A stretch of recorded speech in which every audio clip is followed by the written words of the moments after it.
ሰላም ለክ በስመ አብ ወወልድ ወመንፈስ ቅዱስ አሐዱ አምላክ።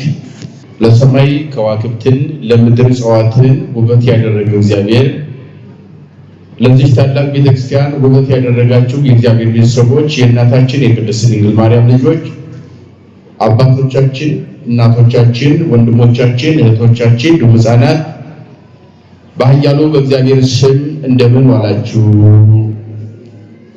ሳይገባን እንደ ኃጢአታችን ብዛት እንደ ሰውነታችንን ክፋት ሳይመለከት በቸርነቱ በይቅርታው አኮ ደግፎን እስከዚህ ዕለትና ሰዓት አድርሶን በዚህ በተቀደሰው ተራራ ለተቀደሰ ዓላማ በቤቱ የሰበሰበን የድንግል ማርያም ልጅ መድኃኔዓለም ከፀሐይ መውጫ እስከ ፀሐይ መግቢያ በፍጥረታት ሁሉ አንደበት ስሙ የተመሰገነ ይሁን። እንዘ ይሐድግ እግዚአብሔር ርእሶ ዘእንበለ ሰማዕት። እግዚአብሔር ራሱን ያለ ምስክር አልተወም። እስኪ በሉ እግዚአብሔር ራሱን ያለ ምስክር አልተወም። ያለ ምን አልተወም? ያለ ምስክር። ራሱን አልተወም ያለ ምስክር። እግዚአብሔር ለምንድን ነው ምስክር ያስፈለገው የሚለው በኋላ እንመጣበታለን።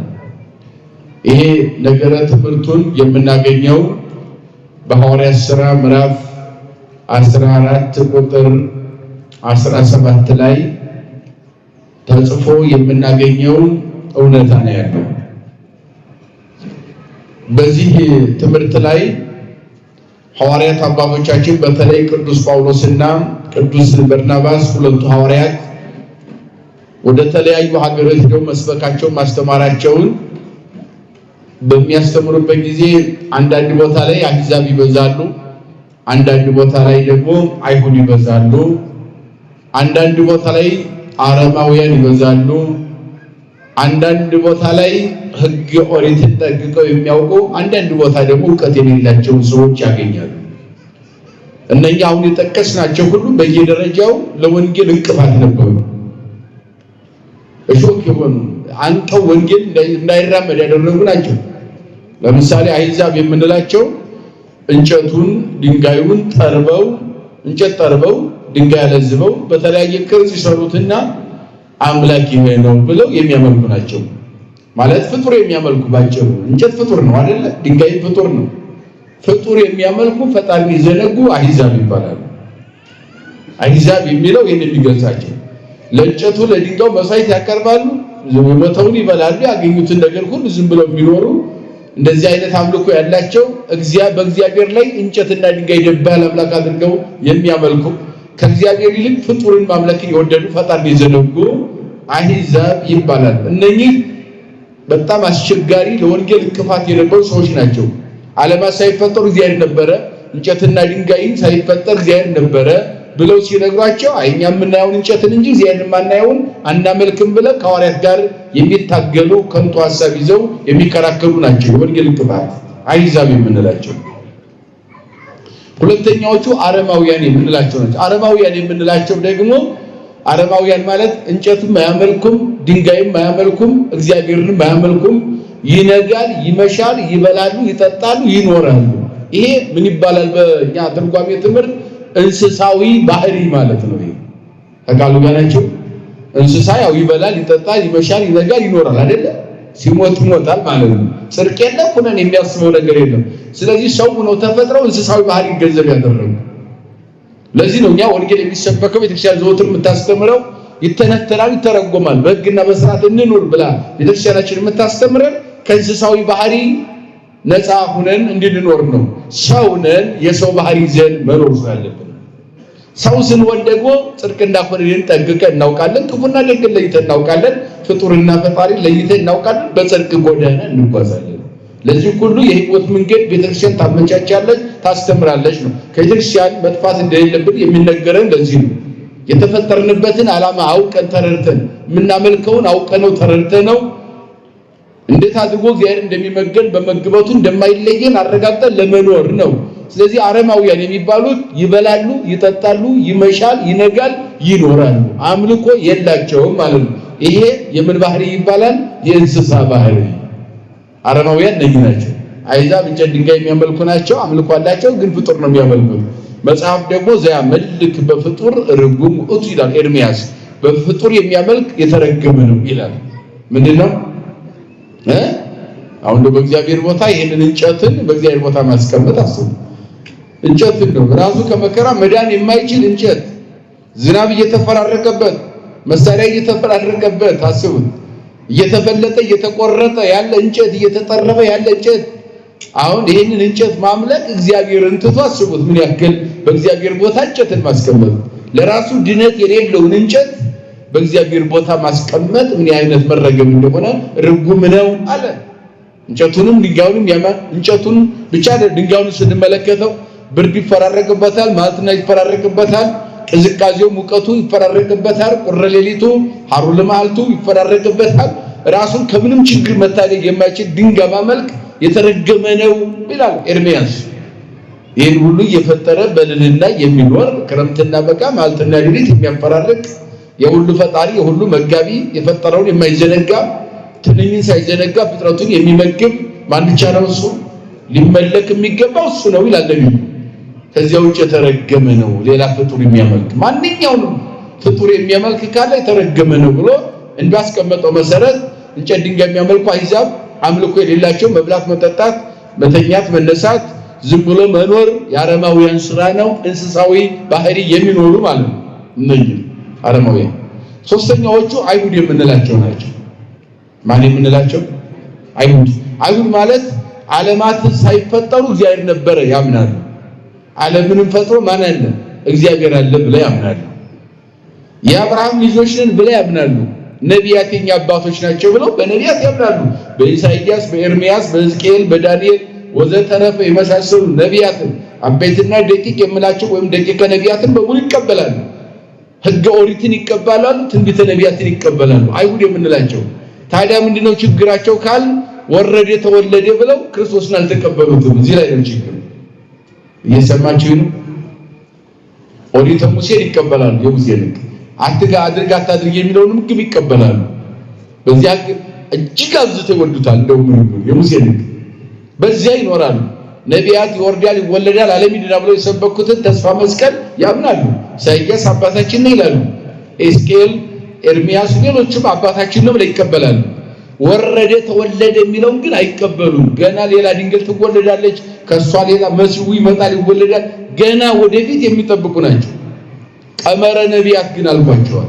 ሕዝቅኤል ዳንኤል በ60 ሱባኤ ቆጥሮ ክርስቶስ እንደተወለደ ያስቀምጣል። 60 ሱባኤ ሲቆጠር ክርስቶስ ተወልዷል።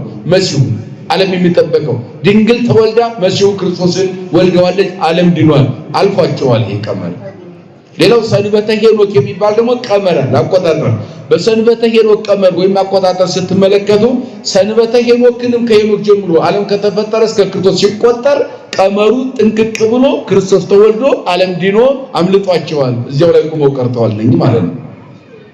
በሱባኤ ዕዝራ ብንለው የብሉይ ኪዳን ቀመር በሙሉ ሲቆጠር ከማለትና ከሌሊት ጀምሮ ክርስቶስ ተወልዶ ዓለምን አድኗል፣ አልፏቸዋል። እነሱ ግን አሁንም ገና ሌላ ክርስቶስ ይመጣል ወደፊት እያሉ ይጠብቃሉ። እኛ አሁን ሐሳዊ መሲህ ነው የሚመጣው እንጂ ክርስቶስ መጥቶ ዓለምን አድኗል። ክርስቶስ የሚመጣው ለኛ ለፍርድ ነው፣ በቀኝና በግራ ለማቆም መንግስቱን ለማውረስ ይመጣል። ሊወለድ ግን ዓለምን ሊያድን አይደለም የሚመጣው። ተወልዶ ዓለምን አድኗል።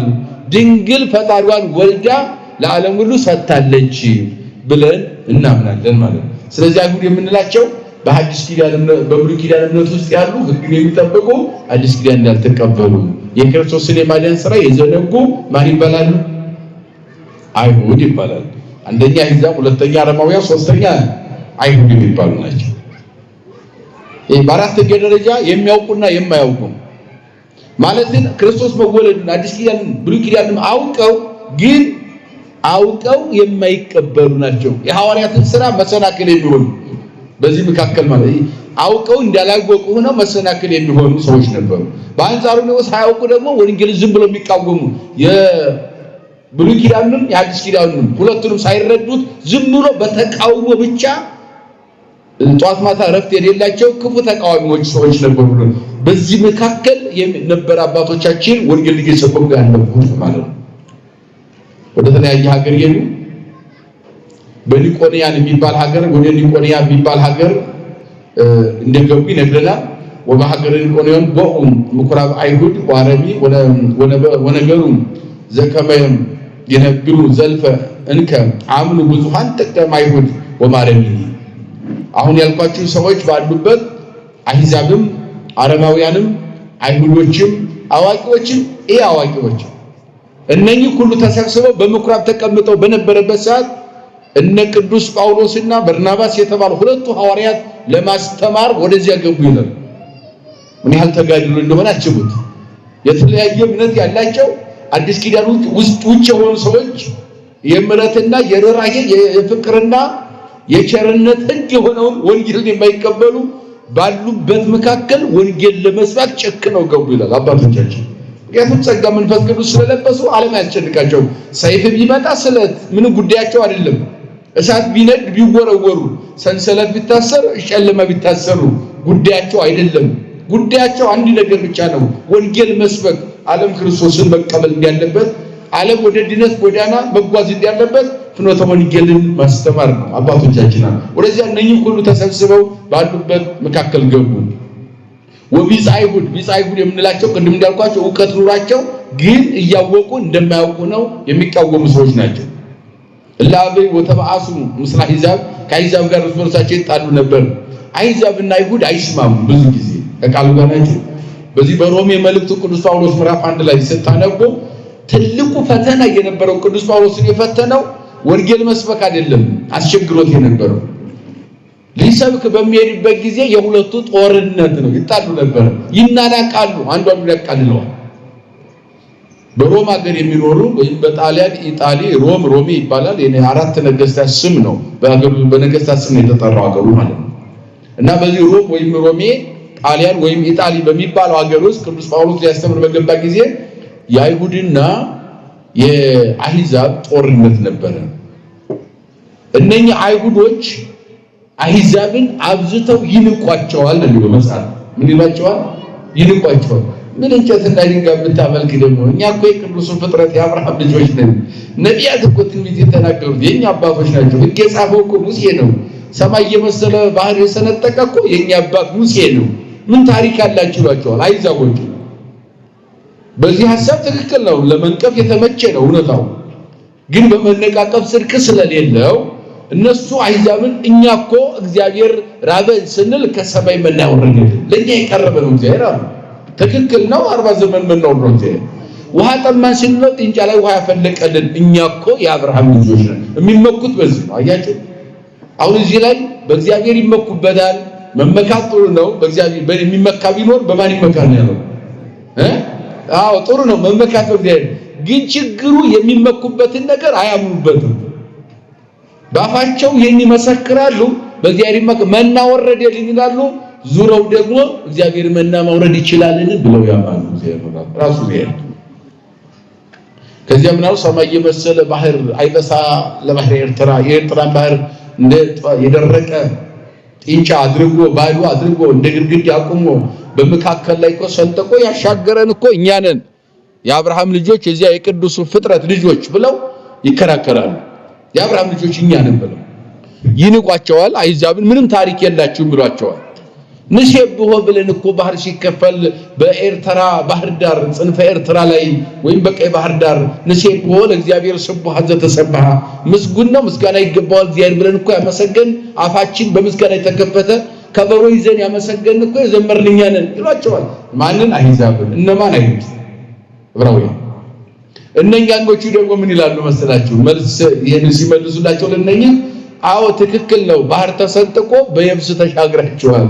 ያንን በየብስ አሻግሯችሁ እግዚአብሔር ግን እናንተ በኋላ እግዚአብሔር ያንን ዘንግታችሁ ወደ ጣዖት ቤት በዚያው ግር ጣዖት ስራልን ብላችሁ አሮን ጋር ወደ ጣዖት ቤት ሄዳችሁበታል። በዚያ ግር ባህር ተሰንጥቆ በተሻገራችሁበት እግር ያን ታምር ባየግራችሁ ግበር ለና ማለት ዘይሐውሩም ቅርቤነ ወለይ ጸቡ ጸረነ እስመዝኩስ ሰሙሴ ዛውፃነ ኢንአምር ከመምን ተቆነ 40 ማለት አበለልት ወደ ተራራ ይዶ ቀርቷል ወደ ግብጽ ተመልሶ ባህር አስጠመጥም እንደሆነ ሳት አቃጥሎትም እንደሆነ የደብረ ሲና ነበልባል አቃጥሎት ሙቶ እንደሆነ የሙሴ ጉዳይ ግራው ገብቶናልና ጣወስራልን ብላችሁ አሮን ጋር ሄዳችሁ ለምናችሁ አላያችሁ ባህር ተሰጥቆ በተሻገራችሁበት እግራችሁ ጣወስሩልን ብላችሁ ተራመዳችሁበት ምን ትርጉም አለው ከኛ ምን የተለየ ህይወት አላችሁ አሏቸው በትክክል ንሴቦ ብላችሁ በኤርትራ ባህር ዳር አመስግናችኋል እግዚአብሔርን ይሄን አንክደውም ሁላችንም እናውቃለን አሉ ንሴቦ ባላንደበታችሁ ጣወስራልን ብላችሁበታል ያናባችሁ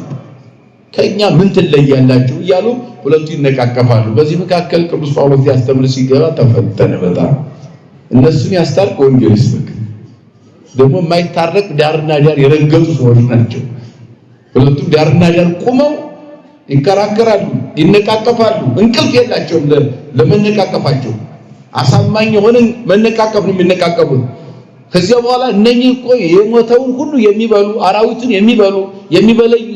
የሚበሉትን ነገር ለይተው የማያውቁ ናቸው ያሉ ይነቅፋቸዋል ለሱ ደግሞ አይዛም እነኚህኞቹ ማለት ከዚያ ስለ ምግብ ሲነቃቀፉበት ምን አለ የማይበላ የሚበላውን ምን አይበላዋል ምክንያቱም እሱ ወንጌል እንዳይሰብክ ጊዜው ገደሉበት ስለሚበላ ስለማይበላ ስለሆነ እየተከራከሩ ከዚያ በኋላ ቅዱስ ጳውሎስ እነኛን መከረና ሮም ላይ ሰማይና ምድርን የፈጠረ እኛ ምን ሰብከው የተሰቀለውን ክርስቶስን እንጂ ስለሚበላ ስለማይበላ ልሰብክ አልመጣውም አሁን አላቸው በቃ ክርስቶስ ተሰቅሎ ዓለም ድኗል ይሄን ተቀበሉኛል ለሁለቱ የሚፈልገው አጀንዳው ይሄ ነው የተላከበት ይሄ ነው ሂዱ አሕዛብን ሁሉ አስተምሩ አጥምቁ በአብ በወልድና በመንፈስ ቅዱስም እያጠመቃችሁ ደቀ መዛሙርት ያድርጓቸው ተብለን ተላክን እንጂ ስለሚበላ እንድትከራከሩ አይደለም እሱም በኋላ ሥርዓት እንሰራላችኋለን አሁን ግን መጀመሪያ የሥርዓቱን ባለቤት እናንተን ሁሉንም የፈጠረ አሕዛብ ሕዝብ የለም አረማዊ የለም ሁሉን የፈጠረ እሱን ተቀበሉት እሱን ሳትቀበሉ በምን ዳኝነት እንከራከራለን እንነጋገራለን እንተማመናለን አላቸው ሰበካቸው እነኛን ሮም ላይ በዚህ መንገድ ያስተማረ ሐዋርያ አሁን ደግሞ እዚህ ወደ ኢቆንያን ወደሚባለው ሀገር ገባና ተሰብስበው አገኛቸው ሲከራከሩ ጦርነት ላይ ነው እስበርተ በዚህ ሀገር ደግሞ አገኛቸው ወቢስ አይሁድ የአይሁድ ጓደኞች ላቤ ወተባአሱ ምስለ አሕዛብ ከአሕዛብ ጋር እንዲብለው የተጣሉ ወምስለ ሐዋርያትም ጋር የተጣሉ ዋጻርጓ ለነፍሶም ነፍሳቸውን ማስጨነቋት ይላል ሐዋርያትን ጭምር አልቀበላቸው ብለው ወነበሩ ጉንዴ ሟለ ዘይነግሩ በስሙ ለግዚነ እንዘውቱ ያሪ ሰማይተ ቃለ ጸጋሁ ወይገብር ተአምረ ወመንክረ በደንጎሙ እግዚአብሔር ድንቅ ስራውን የተሰጣቸውን ጸጋ ተብሎ ሰጥቷቸው ድንቅ ስራውን እያደረጉ የተሰጣቸውን ጸጋ እያስተማሩ ወንጌል ነው ጸጋ የተባለው የመዳን ትምህርት ነው የመዳን መንገድ ነው ወንጌል ይሄንን ጸጋ እያስተማሩ ብዙ ተአምርም ያን የሰጣቸውን ጸጋ በያን ተጠቅመው ታምር ያደረጉ በዛው ያስተማሩ ትንሽ ቀን ቆዩ ይላል ሐዋርያት ሁለቱ ሐዋርያት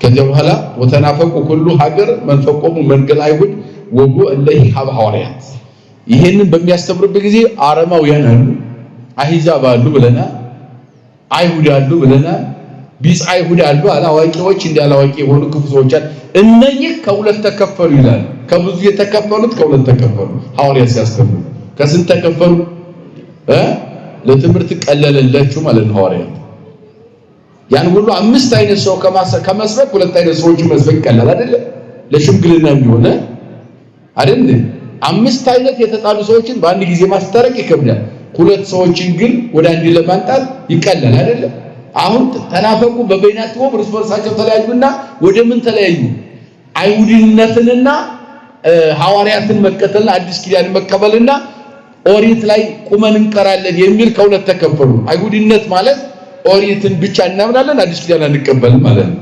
ትልቁ ተቃውሟቸው አይሁድ አዲስ ኪዳንን ምን ይሏታል ሲቃወሙ መሰላቸው ዲቃላ ሕግ ነው እናት ኦሪት ናት አቃሉ ከነች ምን ይሏታል አዲስ ኪዳንን ወንጌል ዲቃላ ሕግ ነው ይላሉ ሕግ ጸሐፊ ክርስቶስ ነው የሰጠው ሐጋጌ ብሉይ ወሐዲስ ነው ኢየሱስ ክርስቶስ የብሉይና የሐዲስ ሕግ ሰሪ ዋናው ባለቤት ክርስቶስ ነው ሳለ ክርስቶስን ላለመቀበል ሕግ ሰሪያችን ሙሴ ነው አያቸው አባታችን ሆይ በሰማያት የምትኖር ብላችሁ ጸልዩ ብሎ የልጅነት ዕዳ አባትነት ጸጋ እሱ ሰጥቶን ሳለ ይሄንን ላለመቀበል ምን ይላል መሰላችሁ? አባታችን አብርሃም።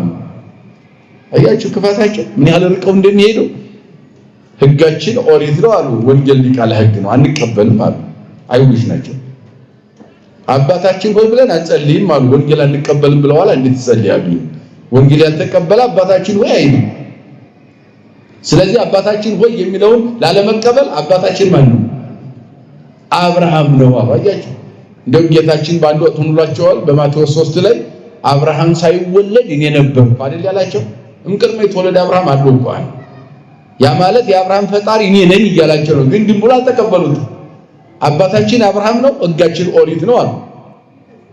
በዚህ መንገድ ነበር ያሉትና ከሁለት ተከፈሉ ይላል። 5 አይነት ሰዎች አስተሳሰብ አመለካከት የነበራቸው ሰዎች ወደ ሁለት መጡ። አይ በኦሪት ብቻ እናምናለን የሚሉና አይ ሐዋርያት አሁን እነ ጳውሎስ የሚያስተምሩት እነ በርናባስ የሚያስተምሩት ትምህርት ትክክል ነው ብለው ወደ አዲስ ኪዳን የመጡ ከሁለት ተከፈሉና 5 ወደ ሁለት መጡ። ተጣልተው ማለት ነው። ወተባአሱ አይሁድ ወአረሚ መስለ መላይ አማሊትሁም ወአሐዙ ይጻሉ ወይተዋገሩ በድንጋይ እስከ መወጋገር ድረስ በርሳቸው ተጣሉ፣ መጣላት ጀመሩ። ያዙ ወሪወሙ ሐዋርያት አዩአቸውና ጎይ ውስጥ አይጉር ለኒቆናውያን ወልስጥራን ደርቤን ኒቆናውያን ልስጥራ ወደሚባል ሐዋርያት ደግሞ እርስ በርሳቸው በድንጋይ ሲወራወሩ ሲያዩአቸው አረማውያንና አሕዛብን አይሁዶችን ጥለው ወዴት ሄዱ? ወደ እነኚህ ኒቆናውያን ወደሚባል ደርቤን ወደሚባል ወይም ልስጥራ ወደሚባል ወደ 3 ሀገሮች ሐዋርያት ራሳቸው ተተዋቸው ሄዱ። እርስ በርሳቸው በድንጋይ መወጋገር ጀመሩ። ወመሐሩ በህየ በዚያ በሶስቱ ሀገር ሐዋርያት ገብተው ማስተማር ጀመሩ። እነሱን ተዋቸውና ወደዚያ በሚሄዱበት ጊዜ ደግሞ ወሐዱ በሀገረ በልስጥራን ሀገር እግሩ የሰለለ ሰው ከልጅነቱ ጀምሮ በእግሩ ቆሞ መሄድ የማይችል ሰው ሐዋርያት አገኘ ይላል። አንዱ የሐዋርያት ዓለምን የሰበኩበትና ያሳመኑበት ወደ ኢየሱስ ክርስቶስ ያመጡበት አንዱ መሰረታዊ ነገር ታምር ማድረግ ነው። ምን ማድረግ ነው? ላለለት እኮ ለታደለ ታምር ማድረግ ይበልጣል። ከምን? ከትምህርት ከዚያ በላይ ስለሆነ ማለት ነው። በአይን የሚታይ ስራ ይሰሩ ነበረ።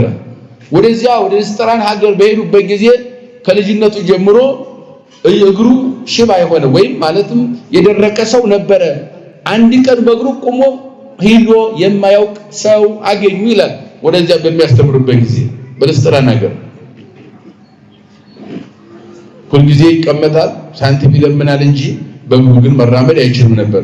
ሳንቲም ሲለምን ሲያለቅስ አየውና ቅዱስ ጳውሎስ ወሰብኦ በለጳውሎስ ዘይነግር ወነጸሮ ጳውሎስ ወሪዮ ከመው ሃይማኖት ወይ ሐዩ ቅዱስ ጳውሎስ ጮሆ በሚያስተምርበት ጊዜ ወንጌል ሲሰብክ ያ ቁጭ ያለው ሰው መንቀሳቀስ የማይችለው በእግሩ ሁሉ የማያውቀው ሰው ቅዱስ ጳውሎስ ሲያስተምር ሰማና እየገሰገሰ ፊት ለፊት አየና የዳህ መጣና ፊት ለፊት ቁጭ ብሎ ጳውሎስን ተመለከተው። ወነጸሮ ጳውሎስን ሲመለከተው ጳውሎስ እሱን አየ ይላል።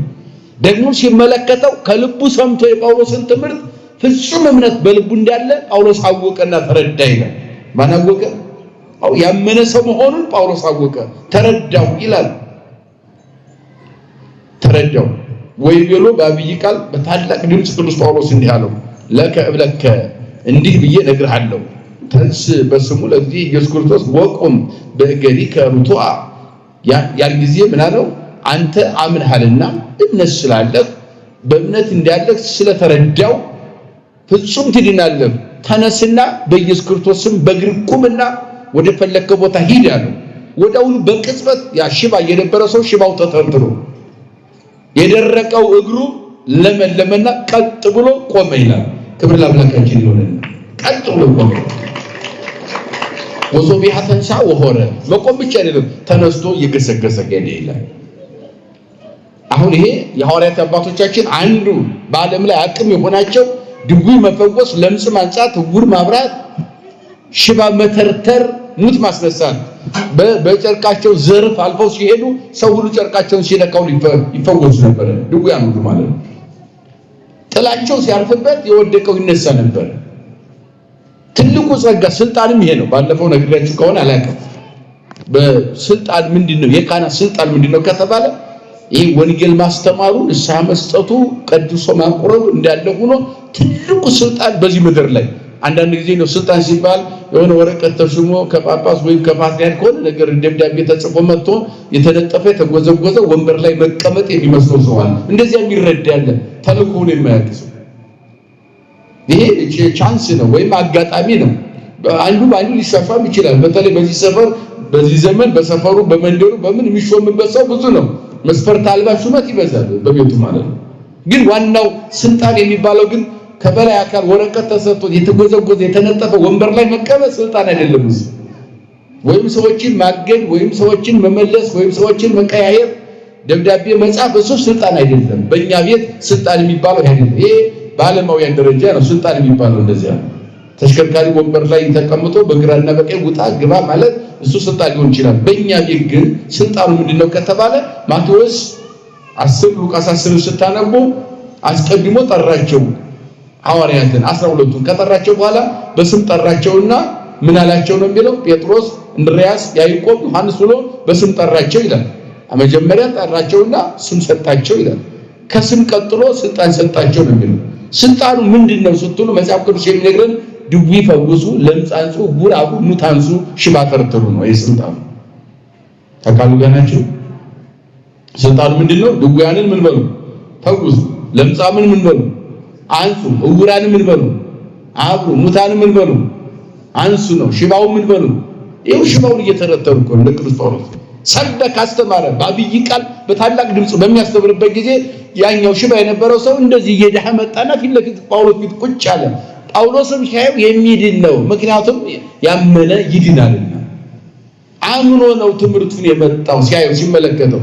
ስለዚህ አንተ እምነት ለእምነት የቀረብክ ለእምነት የተዘጋጀህ አምነህ የምንናገረውን ቃል ከልብ የተቀበልክነ ይሄን ተረድቻለሁ በኢየሱስ ክርስቶስም ተነስና ተመላለስ አለው። ያ ሽባ የነበረው ሰው ተነስቶ ተመላለሰ፣ ቁሞ ሄደ ነው የሚለው። አንዱ ትምህርቱ የተሰጣቸው አደራው ስልጣኑ ይሄ ስለሆነ ማለት ነው። ወሪውም አሕዛብ ዘገብረ ጳውሎስ ቅዱስ ጳውሎስ ይህን በማድረጉ አሕዛብ አዩና ተመለከቱ። ከርቡ በነገረ ኒቆንያን በኒቆንያን ቋንቋ እንዲህ ብለው ተናገሩ። ወይቤሉ አማልክት ተመሰሉ ሰባ ወወረዱ ሀጌነ። የኒቆንያን ሰዎች በዚያ በቋንቋቸው ሲነጋገሩ ምን አሉ? እነኚህ አማልክት አምላኮች ሰው መስለው ከሰማይ የወረዱ ናቸው አሉ እነ ጳውሎስና በርናባስ ማለት ነው። ይህንን ሽባ ማን መተርተር ይችላል? የደረቀ እግር ማን ያለመልማል?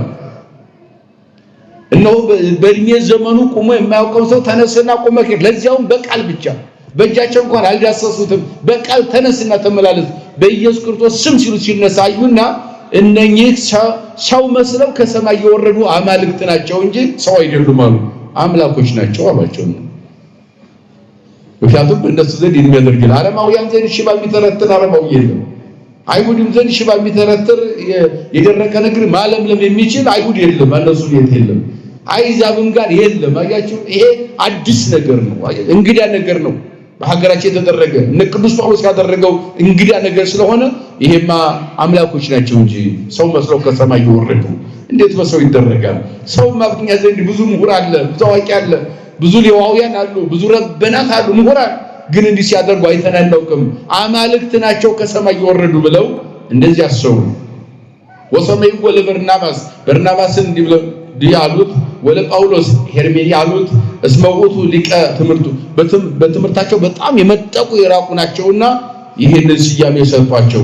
ዋምፁ ማሪ ዘዲዎስ ዘሃሎ ቅድመ ሀገር ምስለ ዓለምቶ ያው ማር የተለያየ ነገር ከላሞች ጋር የሚሰጉ ለመስዋዕት የሚቀርቡ እነኛ ሁሉ አመጡለት። ሀባንቀጸ አጸደ ማህደሮሙ እስመ ዘብሁሙ ፈቀዱ ከመይሱ ሎሙ እነሆ የሚበላ የሚጠጣ ብለው ላም አመጡላቸው፣ ማር አመጡላቸው፣ ለመስዋዕት የሚቀርቡ በጎችን ሌሎችንም ነገሮች ለነሱ ይገባል መስዋዕት እናቅርብ ብለው አመጡላቸው። ለምን? አማልክት ናቸው፣ አምላክ ናቸው፣ መስዋዕት ይገባል ብለው ሰው ይሄንን ወደ እነሱ ይዘው መጡ።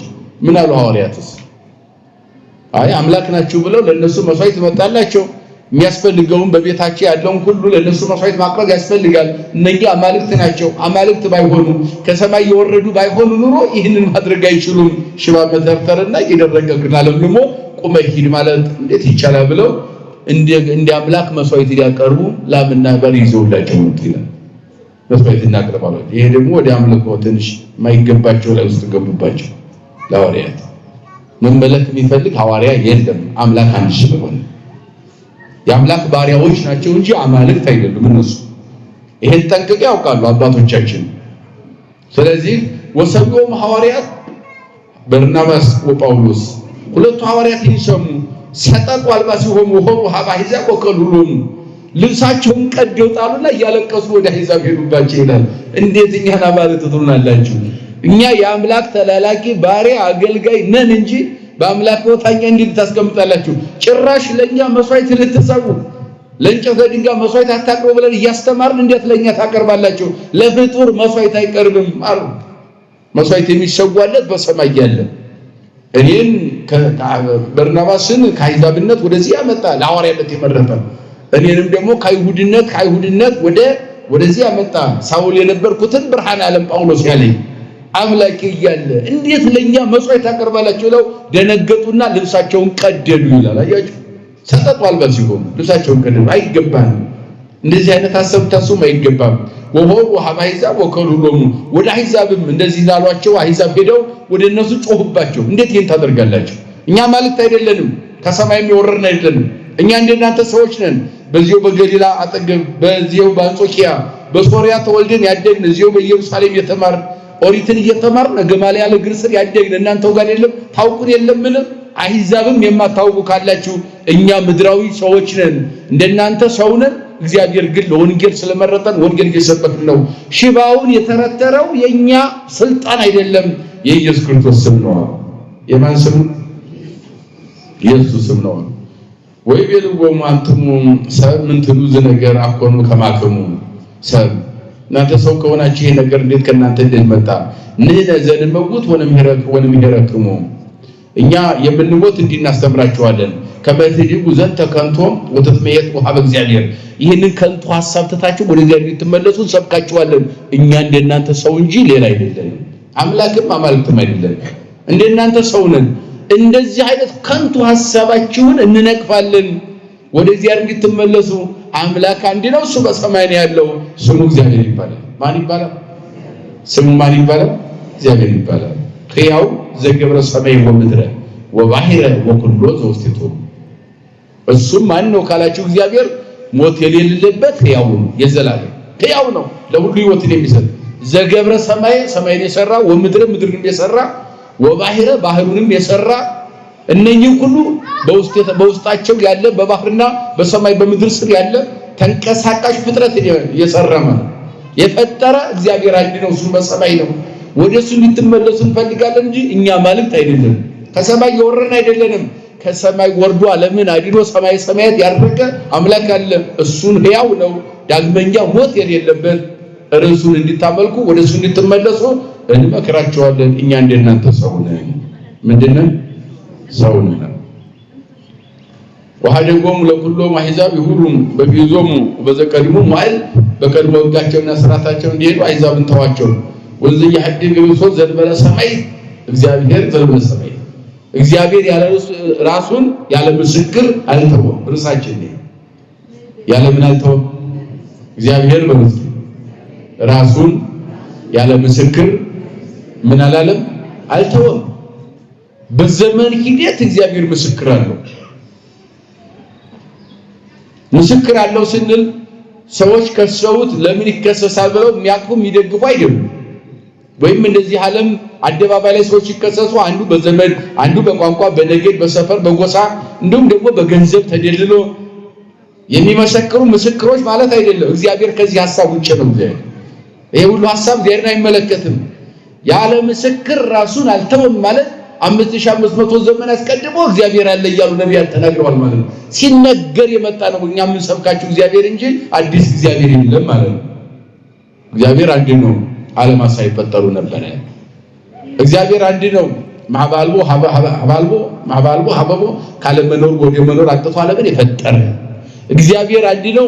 ሀባልቦ ከመኖር ወደ ዓለመኖር ዓለምን ማሳለፍ የሚችል ለሱ ግን ህልፈት የሌለበት ያለ ምስክር ራሱን አልተወም ማለት በዘመን ጊዜ ነቢያት ስለሱ መስክረዋል። ሙሴ በቀዳሚ ገብረ እግዚአብሔር ሰማይ ወምድር አለ። ይሄ ምስክርነት ነው።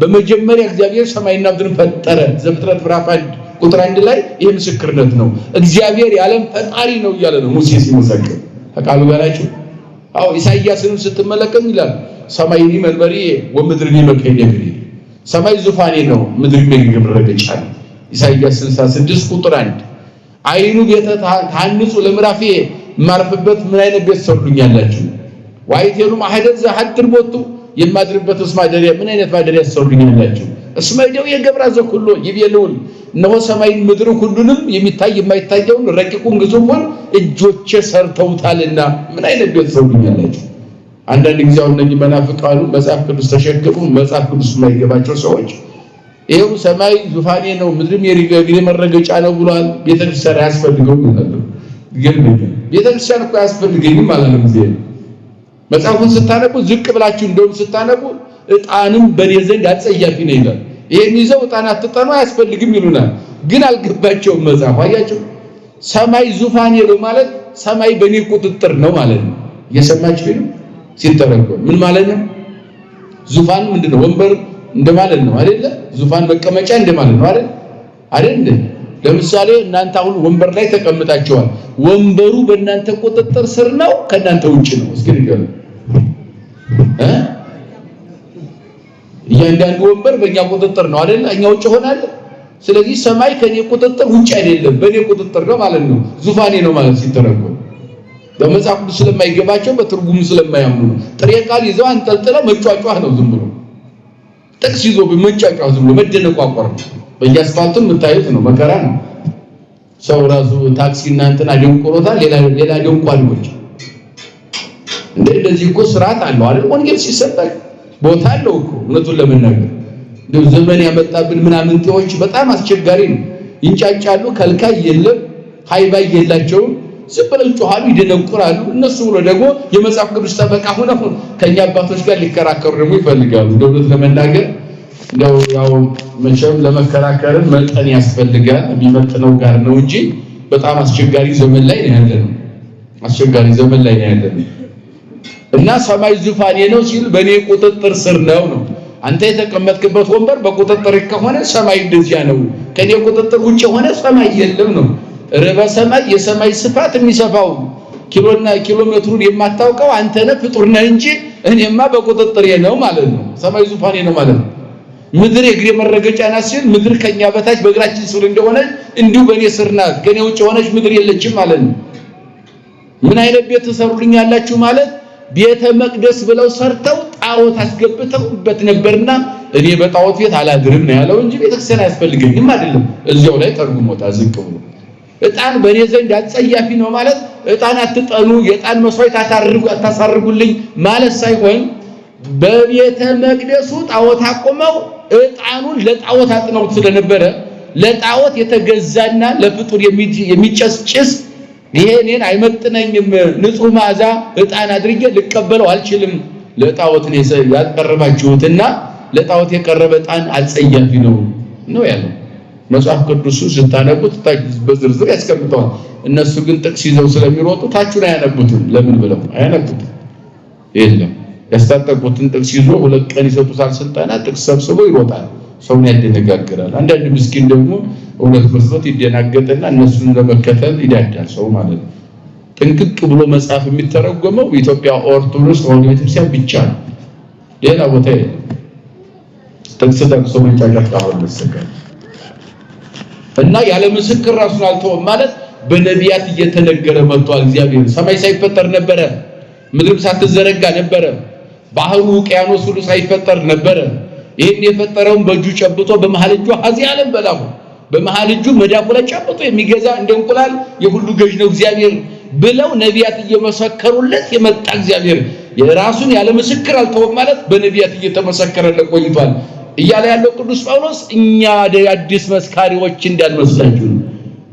እኛ ምን ሰብከው አዲስ የመጣ እግዚአብሔር አይደለም ሰማይና ምድር ሳይፈጠር የነበረ ነው መስካሪዎችም እኛ ብቻ አይደለንም አባቶቻችን ነቢያት ተናግረውለታል ክብሩን ገልጸውታል መስክረውለታል ያለ ምስክር ራሱን አልተወም እግዚአብሔር ቀድሞ እየተመሰከረ ያድግሩ ሶዘን በለ ሰማይ ወይ ገብር ሰናይቶ መልካሙን ነገር እያደረገ ይሁን በጣም ደስ ይላል ዘመኑን ጋር የሚሄደው ዝበታች ያለው እንደየ ያድግሩ ሶ እግዚአብሔር ዘንበለ ሰማያት ያለ ምስክር እግዚአብሔር ራሱን አልተወም ወይገብር ሰናይቶ ወይሁም እምሰማይ ዝናብ ከሰማይ ዝናብን ይሰጣል ዝናብ ምስክር ነው ለዚህ ሰባኪ ባይኖር ዝናብ ይሰጣል እስኪ አስቡ 9 ወር በጋ አልፎ አሁን ክረምት ሲመጣ ሰኔ 26 ጀምሮ ክረምት ነው አይደል እስከ መስከረም 25 ክረምት የሚባለው ይሄ ነው በእኛ ቤተክርስቲያን አስተምሮ ይሄ ክረምት ጊዜውን ጠብቆ ይመጣል አሁን እየዘነበ ነው አይደል ያልነበረ ዝናብ መጣ ከየት መጣ እግዚአብሔር ከጠራው ቦታ ከባህር ውቅያኖስ እየተነነ ትንፋሽ ግሜ ሆኖ ጉሙ ደግሞ ደመና ደመናው ደግሞ ወደ ዝናብ ተቀይሮ ወደ ላይ ወጥቶ አንድ ጊዜ ወርዶ ዓለምን እንዲያጠፋ በወንፊት አምሳል ያወርደዋል ግን ወንፊት የለም ይሄ ከሰባኪ በላይ የሚሰጥ ዝናብ እግዚአብሔር ይሰብከው አላየችው ይሁን ዝናብ ማለት ዝናብን ይሰጣል ዝናብ እየሰበከው ነው እግዚአብሔር እሱ ባይኖር ዝናብ ከየት ይመጣ ነበር እሱ ባይሰጥስ ከየት ይመጣል አለ ዝናብ ሰባኪ ነው ዝናብ ምስክር ነው ማልትና ሌሊት ማታ ጨለማ አሁን መጣና ተቆጣጠረው ከዚህ በታች 5 ዓለም በርባኖስ የሚባል እዚያ ገሰገሰ መጣና አስወገደውና ብርሃኑን ጨለማ ተቆጣጠረ ገዢው ጨለማ ነው አሁን ማን ሰጠው እግዚአብሔር በስነ ፍጥረት ማንም ጦረኛ ሚሳኤል ወሩሩ አይደለም ለጨለማ አሁን ያስረከበው ራሱ በስነ ፍጥረት አዞታል እግዚአብሔር መጣና ተቆጣጠረ ፀሐይም ወደ ቤታው ገባ የለም አይመረመራሉ ነው ታመጽጽልመተ ወይ ያመጽጽልመተ ታመጽጽልመተ ወይ ከጉሌሊታ ፀሐይም ጊዜውን ራሱን ያውቃል ግዛቴ ምን ይሄ ነው 12 ሰዓት ነው ብሎ ጨርሷል ያውቃል ከዚያ በኋላ ሸሽቶ ይሄዳል ማደር ያለው ከጠፈር በላይ ሃኖስ የሚባል ባህር አለ ዘይሮ ገንፈላው ጧት ደግሞ ይመጣና ይገስግሶ ያሲመጣ ይሄው ለቆ ይሄዳል ያኛ ይቆጣጠራል ይሄ እግዚአብሔርን ይመሰክራል ምስክር ነብይም ባይኖር ሰማይትም ባይኖር ሐዋርያም ባይኖር ሰባኪም ባይኖር ቄስም ባይኖር ጳጳስም ባይኖር እግዚአብሔር ፍጥረቱ ይሰብከዋል እውነታው ይሄ ተቃሉ ጋራችሁ ምን ይሰብከዋል እግዚአብሔር ፍጥረቱ ይሰብከዋል እስኪ ሰማይን ዝም ብላችሁ እስኪ አስቡት እስኪ ለሰከንድ አስቡት እስኪ አሁን ይሄ ሰማይ ከዳር እስከ ዳር ተዘርግቶ ምን የለውም እስኪ ንገሩ አሁን ይሄን ቤት ለማቆም ምን ያስፈልጋል ስንት ምሰሶ ነው አስቡት ቆጥረን ማጨረሰው ምሰሶ ተሸክሞ ዝም ብሎ መቆም አይችልም ይችላል እንዴ ይሄን ማድረግ የሚችል አይምሮ የለም ጭንቅላት የለም የፍጡር ጭንቅላት አንዱ ባንዱ ተሸክሞ ነው ይሄም ብቃት ነው ተምረው ምሁራን ናቸው ይሄን ያደረጉ የኔ ቤቴ ላይ ያደርገው ምን በጣም በዚህ ዙሪያ ላይ የተጠበቡ ዚያን ጸጋ ይሰጣቸው ብዙ ህንጻዎችን ያቆማሉ ብቃት ስለሚጠይቅ ሊቅነት ስለሚጠይቅ ድካም ስለሚጠይቅ ጸጋ እግዚአብሔር ይጠይቃል አይምሮ ሲሰጠው ነው ይሄን ያደርገው አያችሁ ግን አንድ ቤት ያለ አንድ ምሰሶ ማቆም የሚችል የዓለም ምሁር ሳይንቲስት የለም እውነታው ግን የትኛው ዓለም ሳይንቲስት ቢሰበሰብና አይ ይሄን ሁሉ እስኪ ቆይ እንጣላቸው እነዚህ ምሰሶዎችን ምሰሶዎችን በአጠቃላይ ብንጥላቸው ግድግዳው ማያስፈልግም ምንለው ቤቱ ይቆማል እንዴ 20 ዓለማትን ነው እግዚአብሔር ያለ አንድ ምሰሶ የዘረጋው ይሄ ሰማይ ብቻ እንዳይመስላችሁ 20 ዓለም ነው እሱን ለመዘርዘር ጊዜ የለም በስነ ፍጥረት 20 ዓለማት ይባላል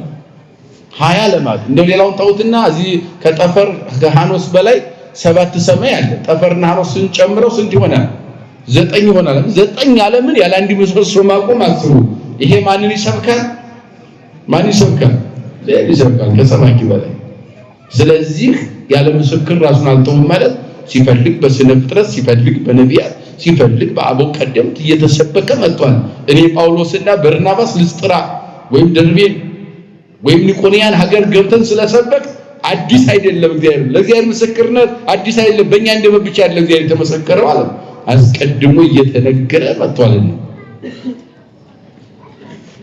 ወዘንተ ብሔሮሙ በእጹም አይደግቆም ለአሕዛብ ኢይስኡሎሙ ከዚህ በኋላ ምንም አይነት መስዋዕት አያስፈልግም ብለው ከለከሏቸው አያስፈልግም ብለው ከለከሏቸው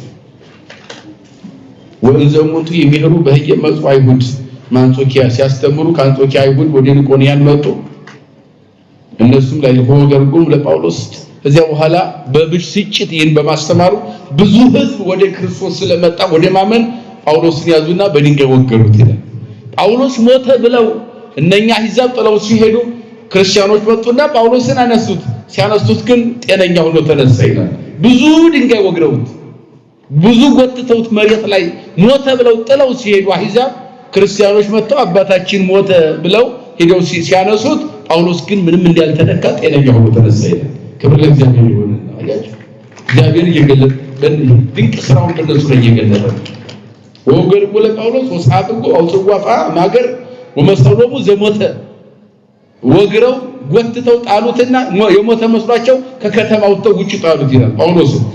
ወኦዲው አርዳይሁ የጳውሎስ ተማሪዎች ክርስቲያኖች ማለት ነው። አርዳይሁ ማለት ተማሪዎች ማለት ክርስቲያኖች ማለት ነው። ወተንሳ ወቁአ ምስለሆሙ ሀገረ ወበሳሪታ ሆረ ምስለ በርናባስ ሀገረ ደርቢን።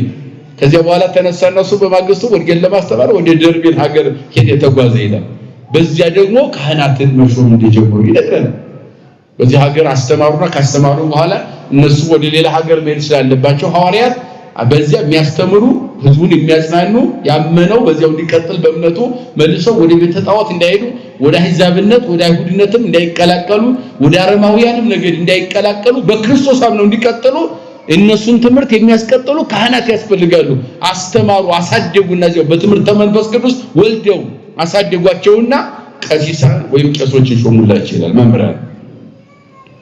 ወመሃሩ በየቲ ሀገር ወአቡኑ ብዙሃነ በዚህ ሀገር አስተማሩና ብዙዎችን አሳመኑ። ወገቡ ሀገረ ልስጥራን ወኒቆንያን ወአንጾኪያ ወደ ሶስቱ ሀገሮች እነሱ ጉዞ አደረጉ። አጽነጎም ነፍሶም ለሕዝብ ወመሃርጎሙ ያጥቡ በሃይማኖታቸው እንዲጸኑ ህዝቡን አስተማሩ።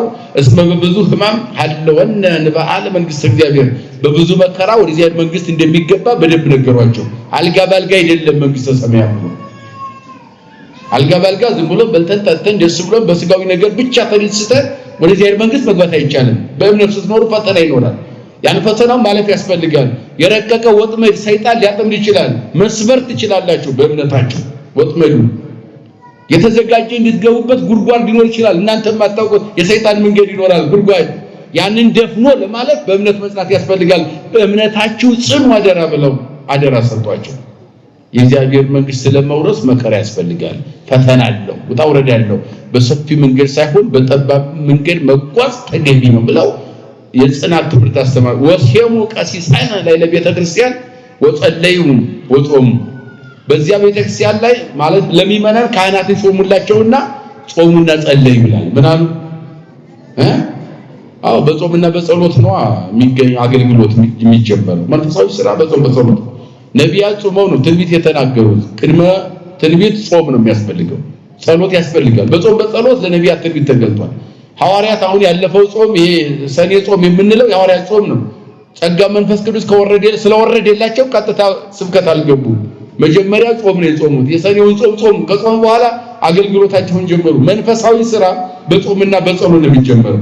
ሰማይና ምድርን የፈጠረ የዓለም መድኃኒት የድንግል ማርያም ልጅ እርሱ ወደዚህ ምድር ከመጣ በኋላ ስራውን ሲጀምር መጀመሪያ በጾም ነው። ተጠምቆ በ30 ዓመቱ ወደ ጾም ነው ሄደ። 40 ሌሊት ጾመ። ከጾመ በኋላ ሐዋርያትን መረጠ።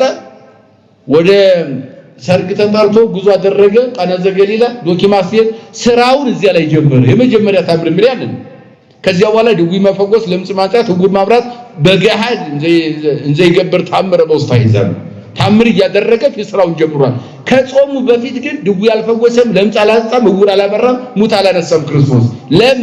ስራውን በጾም ነው የጀመረው። በምንድን ነው የጀመረው? በጾም ነው የጀመረው። ከዚያ በፊት ግን እንደማንኛውም ሕፃን በአደባባይ ያደገ ነው እየታዘዘ ለእናቱና ለቤተሰቦቹ። ሕፃን ብለን ያንን በጾም ስራ መጀመር እንደሚያስፈልግ እነሱም ጾሙ።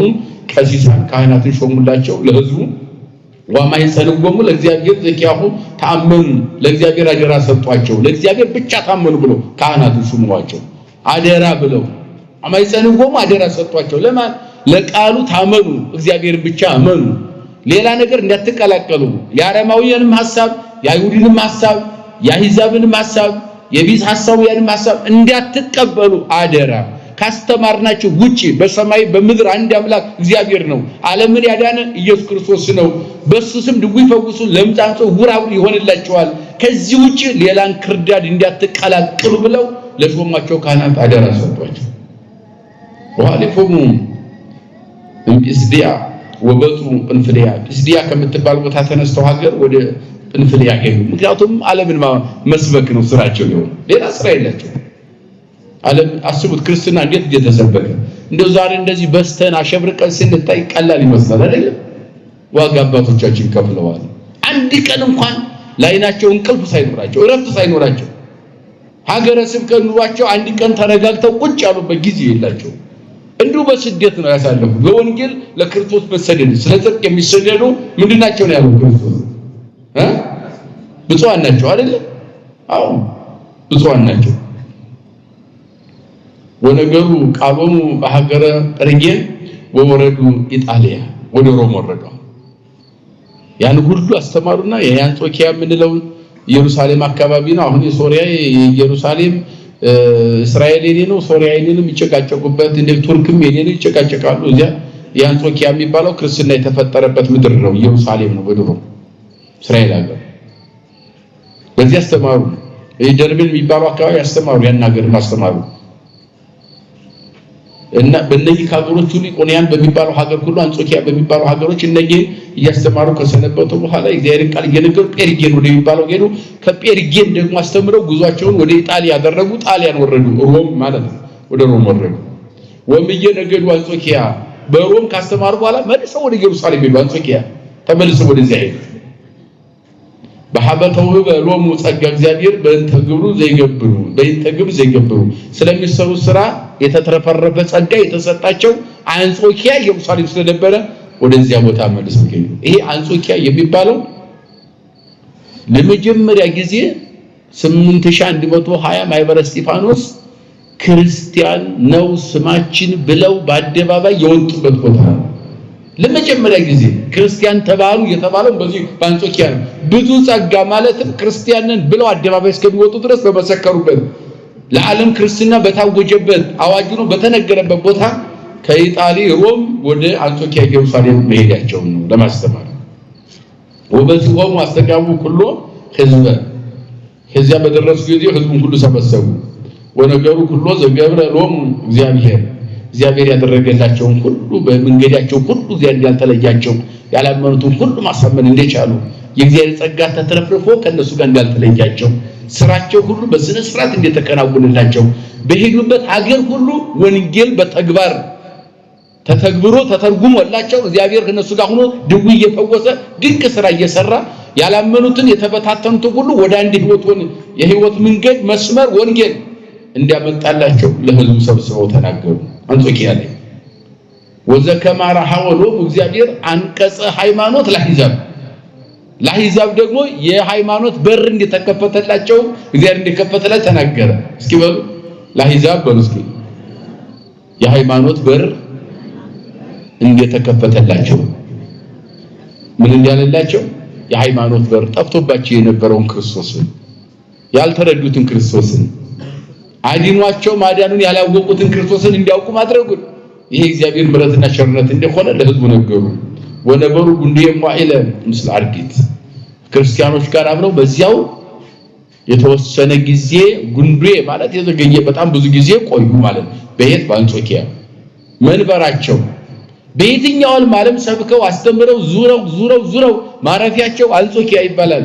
የመጀመሪያ መሰረታቸው የክርስቲያኖች አንጾኪያ ኢየሩሳሌም ስለሆነ በማለት ትምህርቱን ያጠናቅቃል። እዚህ ላይ የነ ቅዱስ ጳውሎስና በርናባስ ጉዞ በዚህ መካከል ስለ አረማውያን፣ ስለ አሕዛብ፣ ስለ አይሁድ፣ ስለ ቢጽ ሐሳውያን፣ ስለሚያውቁ ስለማያውቁ እነኚህ ሁሉ እንዴት አድርገው እንደሰበኩ በአጠቃላይ ብዙ ከተሞችን ሀገሮችን እንዳዳረሱ በነገር ሁሉ እግዚአብሔር እንዳልተለያቸው ድውይ በመፈወስ እንደገና የአሕዛብን ልብ ደግሞ በመመለስና በመማረክ ወደ ክርስቶስ ማንጣታቸው በደንብ ጠንቅቆ የሚያስረዳን የመጽሐፍ ነው።